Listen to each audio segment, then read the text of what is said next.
est-ce que vous promettez de bien travailler à l'école? Une kyrielle d'enfants de Cotonou, précisément de Vossapodji, ont été gratifiés de kits scolaires vendredi 7 septembre 2024. À l'orée de la rentrée scolaire 2024-2025, Dr Jean-Fortune Dagnon a réédité sa générosité à l'endroit des jeunes écoliers et élèves du 9e arrondissement de Cotonou.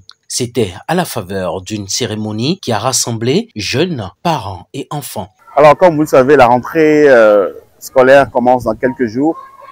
Et vous savez que ici, à Vossa, nous avons beaucoup de familles défavorisées qui n'ont pas forcément les moyens de pouvoir acheter les fournitures scolaires à leurs enfants.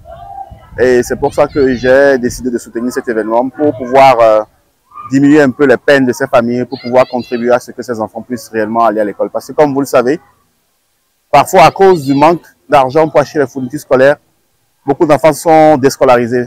Les parents n'arrivent pas à honorer tout ce qu'il faut et les enfants ne vont pas à l'école. Donc c'est pour aider un peu à régler ce problème que volontairement j'ai décidé de soutenir cet événement. Des cahiers, des vrais dessinateurs, des ardoises, des stylos, des crayons à papier, des couvertures kaki, des sacs et bien d'autres kits ont été distribués au bonheur des parents qui voient ainsi leurs difficultés allégées. Élèves et responsables d'organisations expriment leur reconnaissance.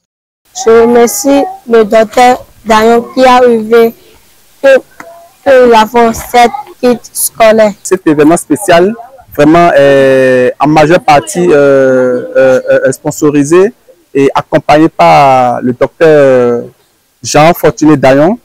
Je lui envoie tous mes remerciements, spécialement à ce qu'il a fait pour cet événement, parce que même à un mois, ce n'était pas gagné d'avance.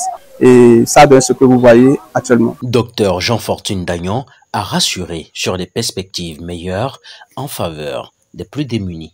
Je dirais que moi-même, je travaille pour une fondation, la fondation Bill et Melinda Gates, qui est une fondation internationale et qui fait de la philanthropie, donc qui donne gratuitement aux gens. Donc, c'est un peu pour mettre un peu les pas dans ce que fait mon employeur, que à titre personnel, moi-même, j'ai décidé de pouvoir faire de la philanthropie parce qu'on n'a pas forcément besoin d'être milliardaire avant de faire de la philanthropie. Avec peu de moyens, on peut faire de la philanthropie. On peut aider les gens, on peut aider les autres. Donc, ceci n'est que le début de cet événement de soutien par la grâce de Dieu. Et nous pensons que pour les années à venir, nous serons toujours là pour accompagner nos populations.